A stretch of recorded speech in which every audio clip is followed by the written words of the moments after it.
Hi, everybody. Stephan Molyneaux from Free Domain Radio. Hope you're doing well. So we talked recently to a intellectual in Brazil, and we got pouring in requests to talk to this fine gentleman you see before you, and we'll hear from momentarily, Olavo de Carvalho, and he is a Brazilian journalist, philosopher, and the author of 18 books, which makes me feel just a little bit lazy.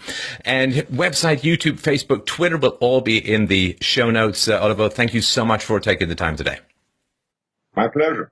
With regards to, I think, the biggest issue facing the West and facing Christian societies, which is this creeping Marxism, creeping communism that has been gathering momentum since the post-Second World War period, and I think has only accelerated after the fall of the Soviet Union. Of course, everyone said, we beat the Soviet Union has fallen, therefore we've won against communism, which I think is a mistaken perspective. I wonder if you can tell us how it's playing out where you are. You are right. The communism was not destroyed. It only changed its strategic framework. From the 60s onward, they changed the proletarians by the minorities. So it's not proletarians against bourgeois anymore. It's minorities against majorities. This is only a strategical change. The communism was not destroyed and did not change substantially. And there is another difference. The mega billionaires all started supporting actively the left in the whole world. And this makes a huge difference for everybody, because everybody believes in the left that everybody believed that with the new strategy, they would create an equalitarian society, a society of everybody will have equal rights. But owing to the billionaires' participation in this scheme, we have now the most hierarchical society ever, because this billionaire elite, you cannot attain them, you cannot do any harm to them. They are completely, let's say, omnipotent. They do whatever they want, and all the left works for them.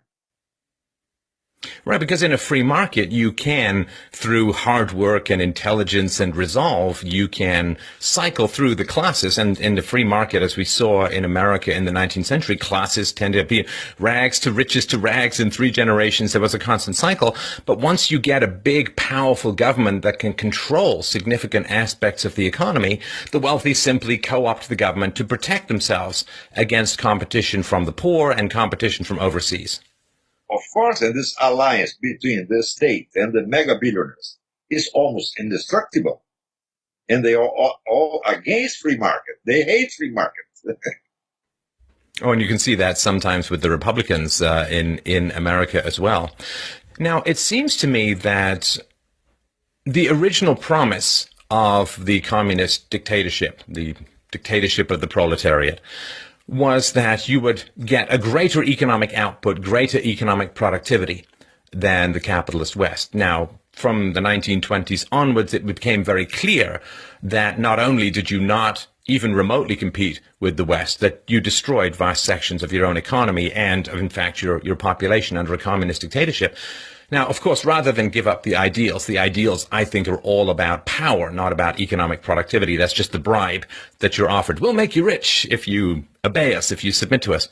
They switched from an economic argument, particularly in the 1960s, like after the Crimes of Stalin came out under Khrushchev, right, when the Cult of Personality and all of the gulags came out under Solzhenitsyn's writings and so on. They switched from an economic argument to, as you point out, to race, to environmentalism, and to cultural decadence. And I wonder if you could help people understand that shift, because a lot of the younger listeners to this show have never seen Marxism except in its sort of race-baiting, gender-baiting, environmentalist, and culturally debasing form.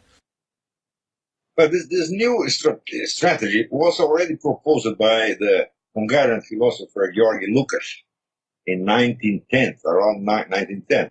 And the Soviet elite didn't accept it. But later, I believe what happened was this.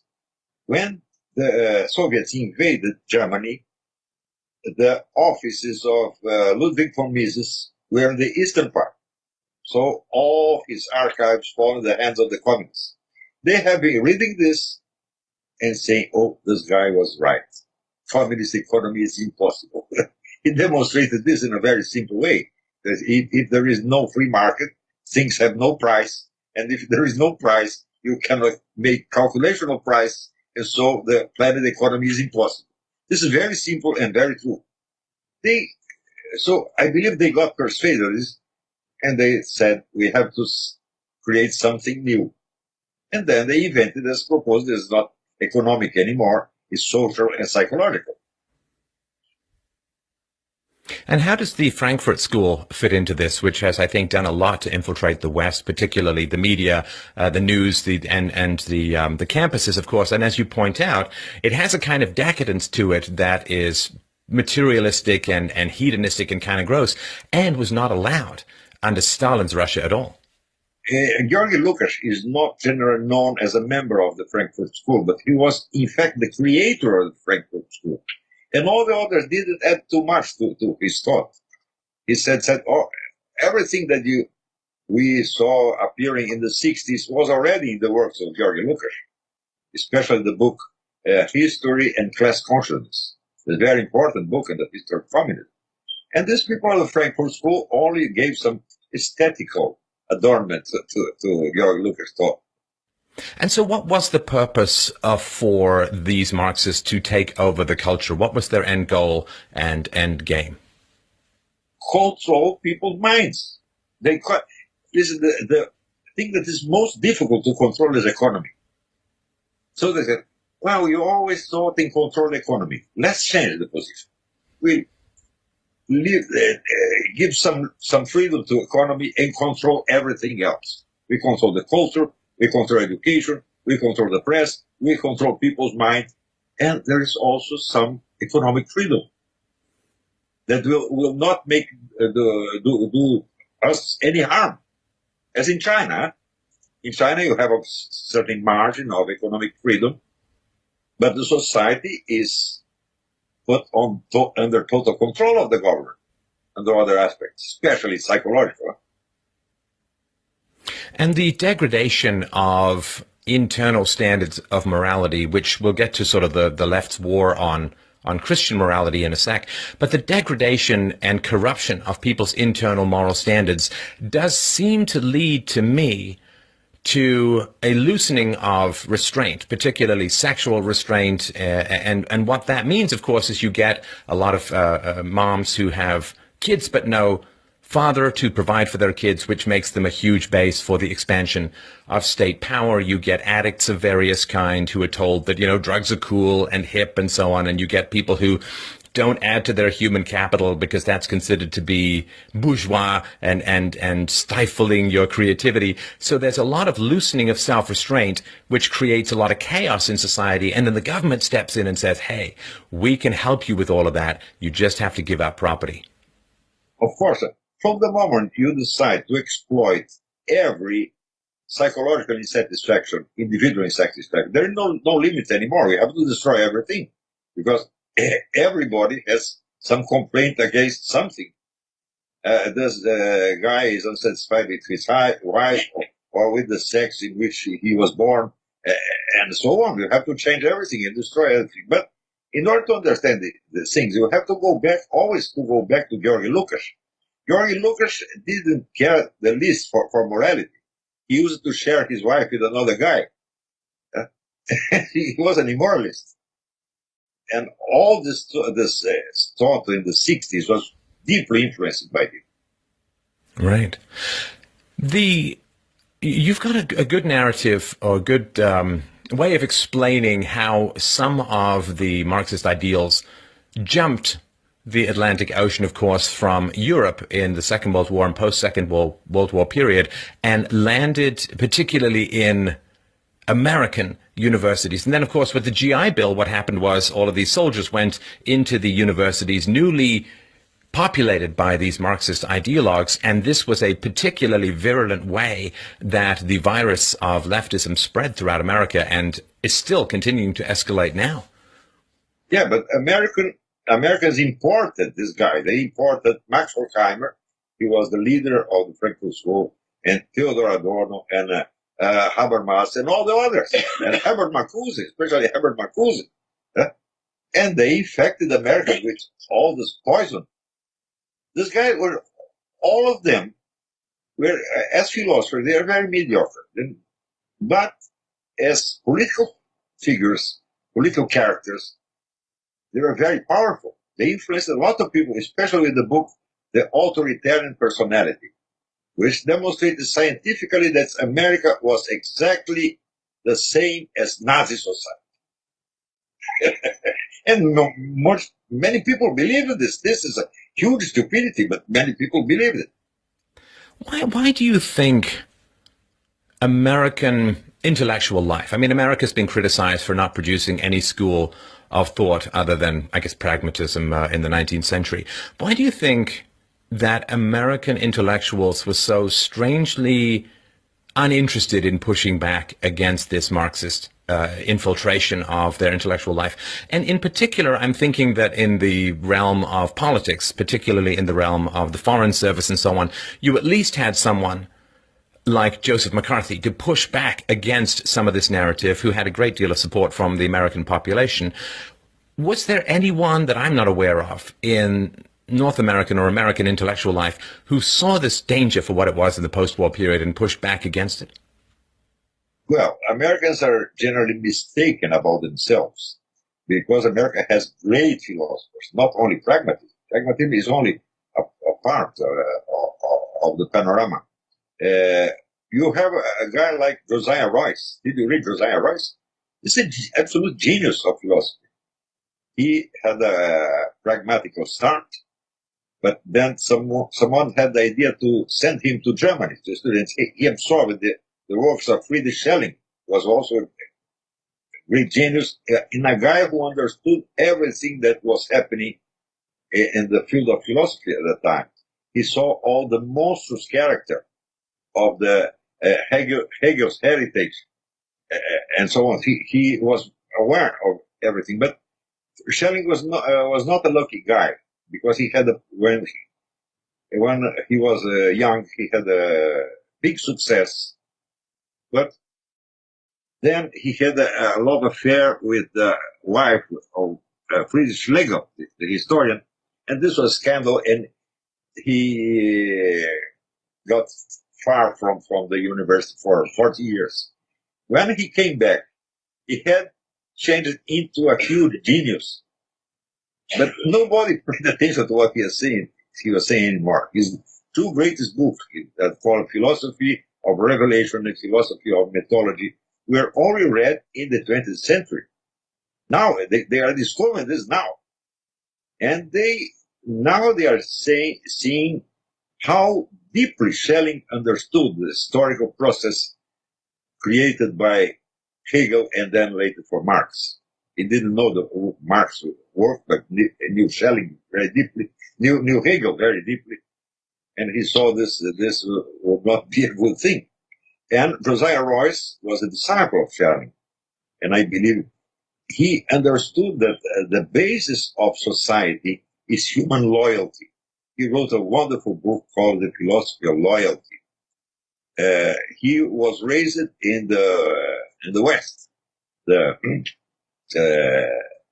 West of shootings and so on, and he saw the importance of loyalty as a basis that cemented society.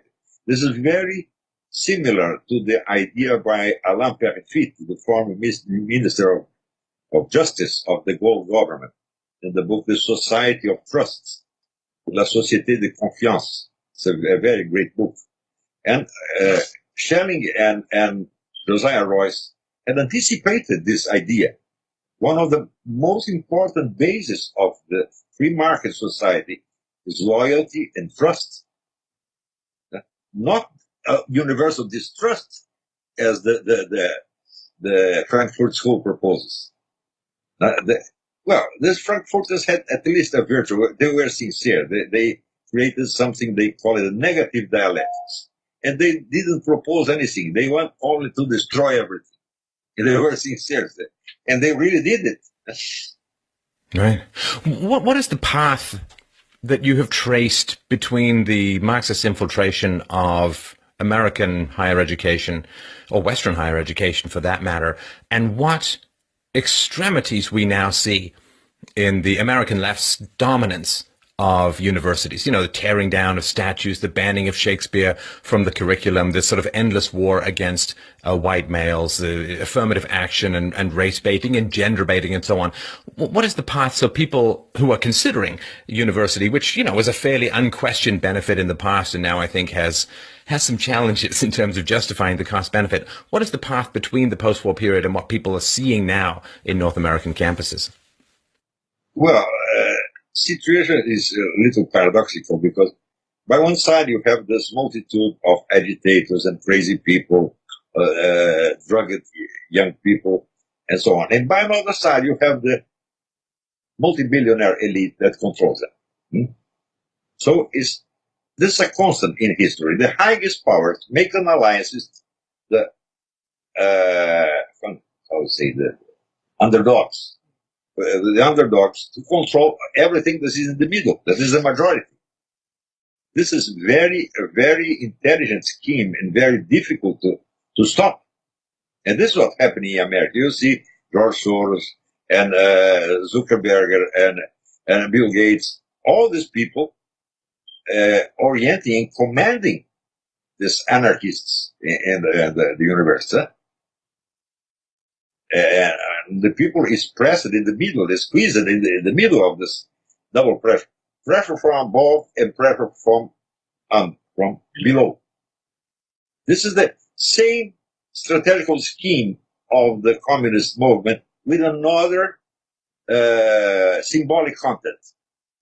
It's not economic insatisfaction anymore, it's sector insatisfaction, social insatisfaction, psychological insatisfaction, and so on. But this is the same scheme. Pressure from above and pressure from below.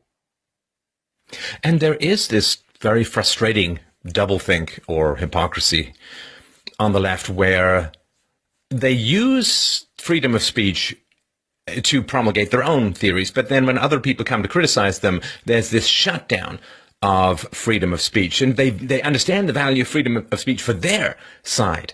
But the intolerance of the supposedly diversity worshipping group, the intolerance and hostility and in fact hatred towards opposing viewpoints that they're, I think, clearly not competent to debate on rational or empirical terms, seems to be playing out in a sort of end game scenario in Western universities at the moment. I believe it is something worse than hypocrisy. You should read a book by the Polish psychologist, psychiatrist, Andrew Lobachevsky. Do you know him? No.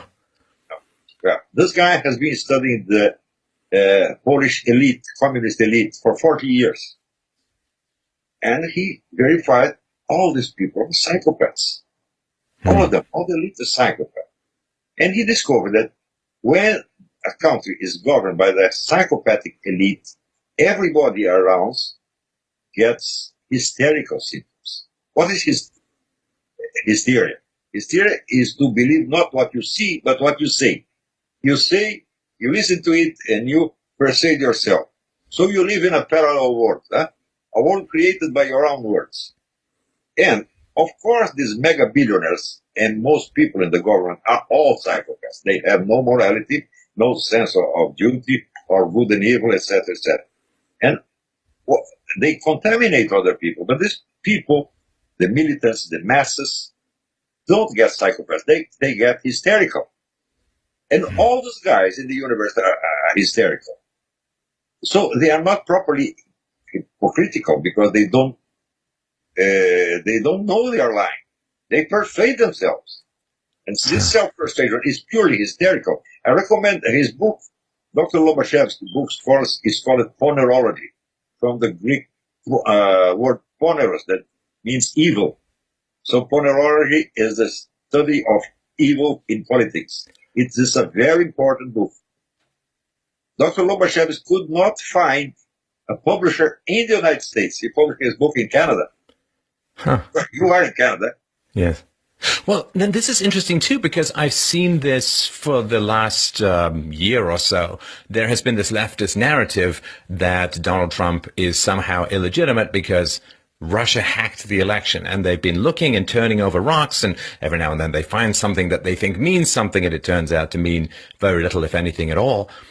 But they seem to be convinced of this. And I was just read recently, there was some TV show that 93% of its time was dedicated to just this repetition of this mantra. Oh, Russia hacked the election. Donald Trump's in collusion with Putin. And this kind of repetition invites, to me, a kind of craziness. It invites people to live in a world of words, not of facts. And of course, it's much easier to manipulate words than it is to manipulate facts. Yes, I have an axiom that says this. When these people on the left, they commit a crime, and you are too lazy or too coward or as any other reason not to punish them, they will be punished you for another similar crime. And listen, Mr. Trump is making a big mistake. He wants to reform the country. He has very good intentions and very good economic ideas.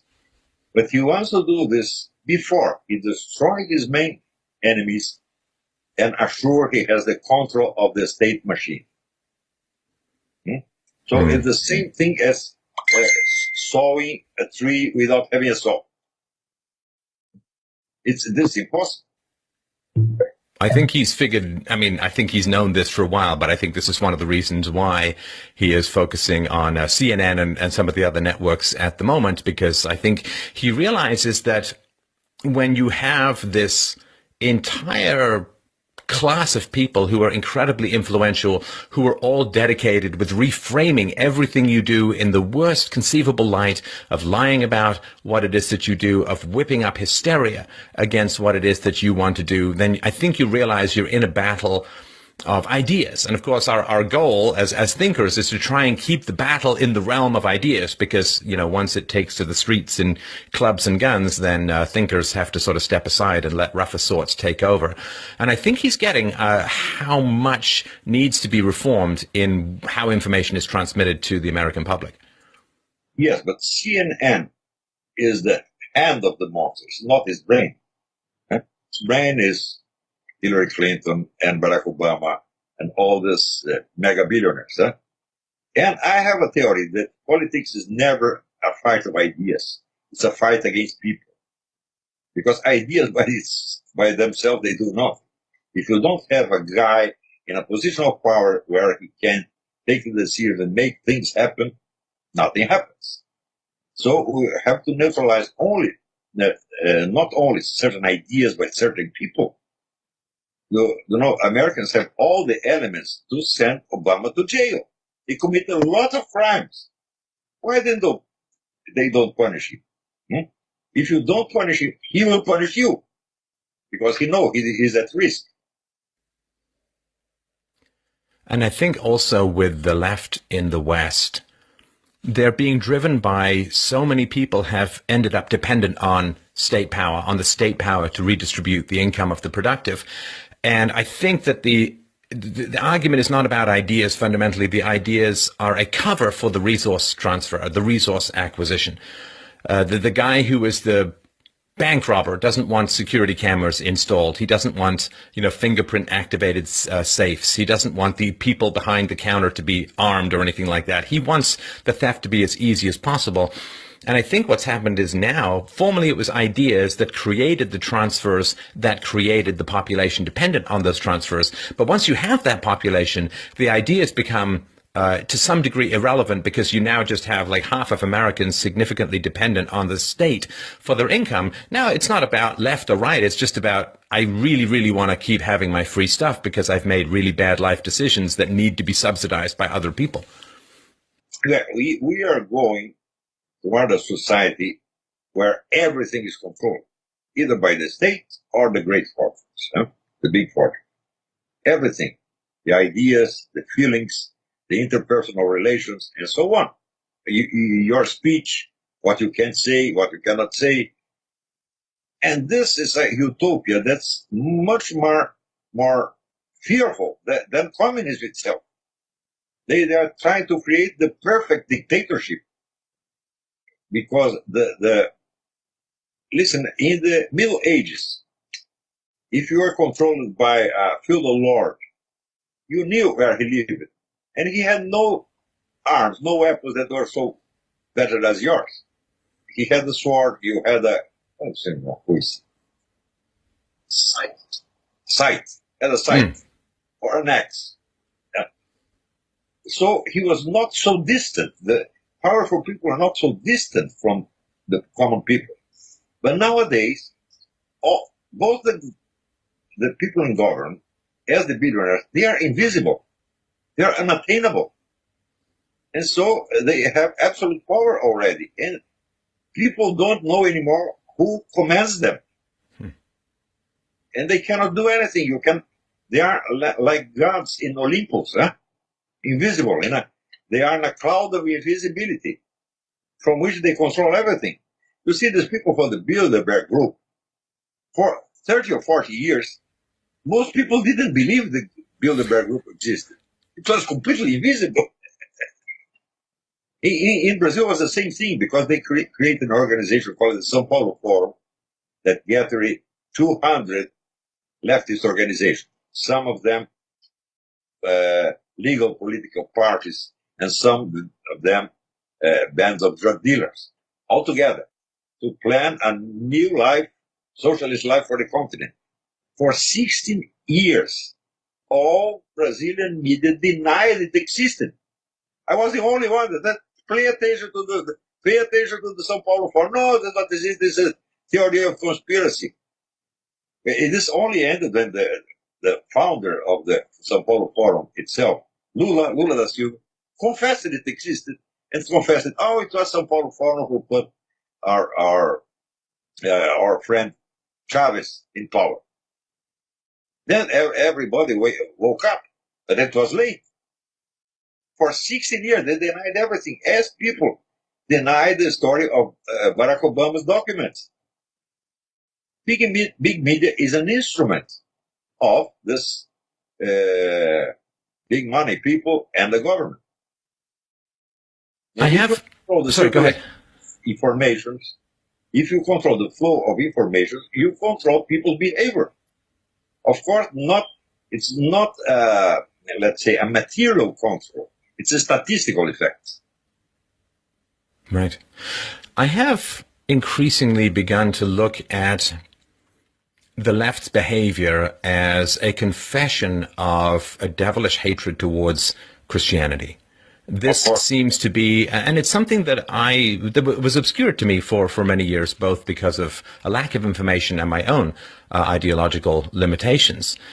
But if I'm right in looking at it this way, I wonder if you could help my audience, a lot of whom are atheists, understand what the left's goal is in the opposition to Christianity and how the argument goes that Christianity is essential, as the founding fathers pointed out, for a free society. Again, we have to go back to George Lucas. In approximately around 1910, he tried to convince the leaders of the communist movement that our problem is not capitalism, it's Christian civilization. We have to destroy it first, because it's Christian civilization that protects capitalism.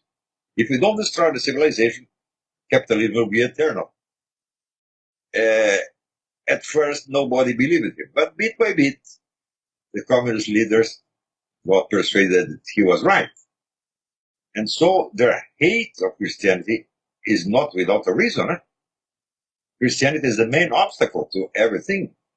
First of all, Christianity is an obstacle to a life that's turned only to terrestrial objectives. The Italian ideologue Antonio Gramsci used to propose what he called the total terrestrialization of thought. Human thought cannot go beyond the limits of earthly life. Because if it goes beyond, people start having ideas, and if they believe God, they acquire some, they become brave, They don't care to be martyrs, and so on. But if people's lives are limited to a terrestrial perspective, they think only of their belly, and they become cowards and easy to control. This is the idea. Right. And particularly if hedonism takes over and you think of your belly and your sexual life, and if those in charge are, as you say, psychopaths and sadists, then their hedonism is controlling you, and your hedonism is involved in not fighting against that control. So it's like a perfect storm of escalating oligarchies. Of course, when a guy gets hysterical, he believes anything. He was born as a man, he wants to believe he's a woman, it's okay. But then he changes his mind. No, I'm not a woman anymore, I'm a man. Oh, it's okay. Everything is okay. You can have sex with a 5-year-old boy and say it's love. Now, how can it be a love? It is not directed to a person, but to an age, to a certain stage of his physical development. If it was love, you could go on loving him when he was 40. Can you practice pedophilia with a 40 years old guy? Of course not. So when the guy reaches a certain age, the lover abandons him, leaves him, and gets another one of the same age. And so all these concepts are completely crazy. But if you are hysterical, you can believe anything. Anything you say, you believe. Sorry to interrupt, but it's a funny thing that has struck me as well that, of course, Christianity is foundational ethic in many ways, is the acceptance of free will. And if you are on the left, there's a lot of environmental determinism that comes out of the left, whether it's, you're defined by your race or your gender or your class and so on. And they promise you freedom from the determinism of what used to be in the past economic determinism. Now, of course, in Christianity, you have free will through the soul. The problem is, of course, when you strip the divine and the soul out of the universe, it's easy to look at human beings as robots, as just another piece of physics that happens to animate itself. And that takes away people's responsibility. Then if you're poor, well, you're poor and you end up at the bottom in the same way that a rock dislodged from a mountainside ends up down in the valley. It's not your fault. It's just an action of physics. And then there is this desperate desire to overturn this inevitability. And I think that this question of free will remains foundational to the left's opposition. Because whenever I talk about the difference between the voluntary poor and the involuntary poor, like the people who are poor through no fault of their own, who I think should deserve charity and help, and the poor who are poor as the result of bad decisions, as the result of poor choices, as the result of bad habits, say, that they won't overcome. People get really angry on the left when you talk about the possibility that the poor might to some degree be responsible for their own condition. And I think it takes away that determinism that they love so much. Now, of course, the central planners are considered to be free of this determinism. They have free will, and so it's all contradictory and nonsense. But this is, I think, when I became a public philosopher, I spent a lot of time fighting for the concept of free will with a lot of people who were either leftists or atheists who fought enormously hard against this concept of free will. Do you think that is what they're fundamentally fighting against when it comes to Christianity, or is it something I'm missing? Well, in the Christian and classical frame of reference, free will is only a part of the total structure of reality. But in this new conception, free will is everything. You can do whatever you want. So there are no limits. And I can ask, how do these people, these leaders and mega billionaires and so on, and intellectuals, manage to persuade people of such stupidity? Well, the secret is this. Psychopaths have an abnormal psychological aggressivity. And lots of psychological power. They intimidate people by their very eyesight and their ways of speaking. So, Groucho Marx used to ask, after all, will you believe me or your own eyes? Psychopaths make people believe me, not their own eyes. And this is the mechanism of psychopathical persuasion that turns people into hysterical. From the moment you start believing what you are said and not you are seeing, you are hysterical. and you can believe anything. And this is the mechanism. They are controlling lots of people by this dirty trick of psychological aggressivity. Will you believe me or your own eyes? Oh, you. Right. Now, it's, to me, a somewhat tragic coincidence that at a time when the left has dominance over so many cultural and educational institutions, we talk about higher education, but they have, of course, taken a significant control over primary schools, kindergartens, junior high schools, and so on. At the same time that the left has so much strength, the Catholic Church in particular seems to me to be faltering considerably. And whether Pope Francis has been captured by globalists or whether there's some other motivation that is going on, naivety, I don't know. But this, when the enemy is strong and those who are charged with defending the West seem to be in a peculiar position of weakness that does not bode very well, in my view. No, the Soviets, they started infiltrating people in the Catholic Church in the 30s. And it took a long time to generate the effect. You know a book by a lady called Bella Dodd, The School of Darkness? He was one of the KGB agents that work in this operation, infiltrate people in the Catholic Church. He said, I myself infiltrated 3,000 people there. And there are many thousands of agents working this. So now in the Catholic Church, you cannot know who's who. I take a precaution. I don't trust anybody. I go to the church, I see the mass, I pray, and I go running. I run away. I don't talk to anybody.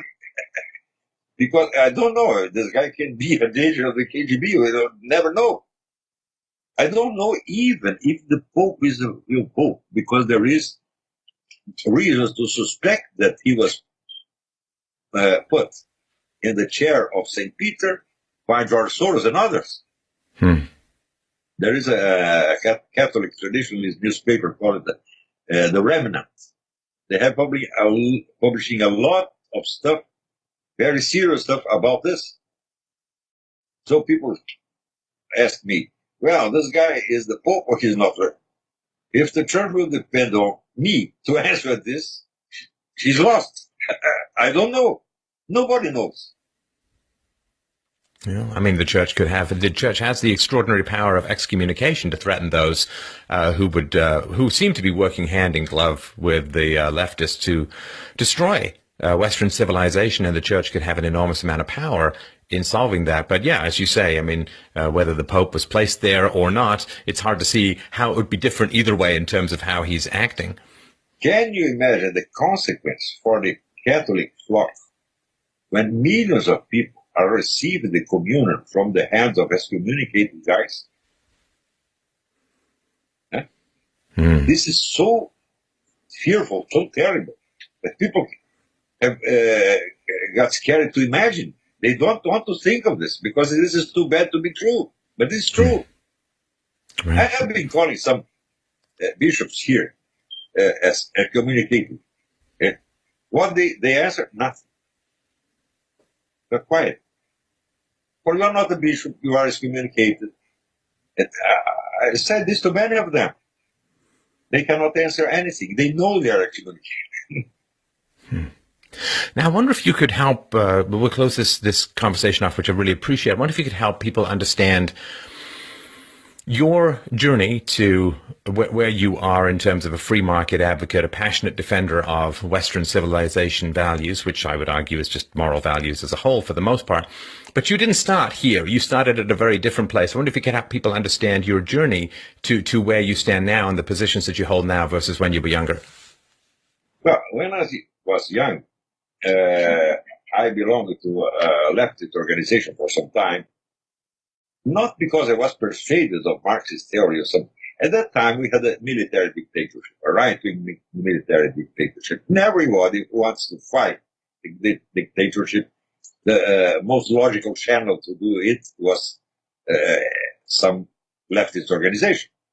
So they managed to organize the resistance to the dictatorship. But I stayed there for a very short time because I started reading other things. I studied a lot of Marx. For 8 years, I dedicated my life to study Marx.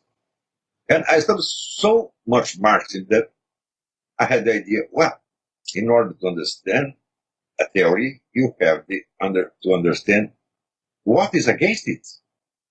What is it fighting against? So I started reading people on the right. I said, what? They were right. This is the problem. And this is why they don't want you reading those people. This is why they'll pull fire alarms and shut down the conservative speakers. From economic point of view, you cannot read the Human Action by Ludwig von Mises and don't perceive he's right. He's not right in everything, but in his critique of socialist economics, he's perfect. There is no answer to this. And this, I believe, what happened. This communists in Eastern Germany, they have been reading Mises' papers. And they said, oh my God, this guy is right. What will we do now? They could not give up the power. So right. To create new pretexts. Right. Of course. Yeah. No, I mean, they change whatever props up the high seat of power. I mean, they need to stay up there. Whatever props it up, they don't mind what's underneath as long as they stay on top. Marx is changing many times. They start saying that there are the structural classes and there are the ideologies of each class. And this changes so much that one recent Marxist theorist, Ernesto Laclau, says the revolutionary propaganda creates the class it says to represent. This is the opposite of Marx. A theory that can be changed into its opposite. It's very strange. Well, I mean, of course, the Marxists, people call it scientific, which to me, if you have to repeatedly call something scientific, I'm just going to assume it's basically mystical and irrational. Of course, in Marxism, the Marxist revolution was supposed to happen inevitably in the most industrially advanced countries, and it would happen because capitalist production would diminish and fall off in this sort of economic Malthusian sense. But of course, what happened was capitalist production took off, and the Marxist revolution ended up being imposed by force on the least economically developed countries, such as in the time China and of course Cambodia and Cuba, and the big one, of course, Russia. And so they had a whole bunch of problems with the fact that the empirical data proved the opposite of the predictions and expectations of the theory, which of course in a sane universe has you cast aside the theory and look for a new one. But again, if you're just using it as a tool or a lever to climb up the ladder of power, you don't care how you get to the top. No, the Marx used to say that social revolution cannot happen before capitalism reaches its highest development. And when does this happen? Marx doesn't say anything. Capitalism can go on developing, and communism is never come true. And this is really what happens. Capital, as well as Marxism, can change its versions and finish by saying the opposite you were saying in the beginning. Also, capitalism can develop it in so many different things and continue to be capitalism some way. Now we have still capitalism, and we have a total control of the masses by the media, the educational system, etc., etc. But it's still capitalism, or it's socialism. We don't know anymore. Well, of course, when people can't think in this supposedly capitalist society, but the educational system is organized along almost exclusively socialist lines, it's hard to say that the lack of thinking is a product of capitalism when it comes out of the socialist organization of government schools all the way from shortly after birth into your early 20s sometimes, or beyond. These people continue to speak against the dominant class, but they are the dominant class. Right. That's the problem. Right. Well, I really want to thank you for your time. Your books are fantastic, and people, we can link to some of your videos that are available in English and, of course, the other ones. But really want to thank you for your time and for the work that you're doing. It's fantastic to hear how well you are spoken of by my Brazilian audience and others who love your work. And I'm really glad for the introduction. We will put your website, YouTube, Facebook, and below. But Olavo de Carvalho, I really, really appreciate your time. Thank you so much. It was a great joy for me, a great honor to be speaking with you. I appreciate your videos so much. I, I, I believe I saw all of them. They're fantastic. I love them. And go on with the good work. God bless you. Thank you very much. I appreciate that.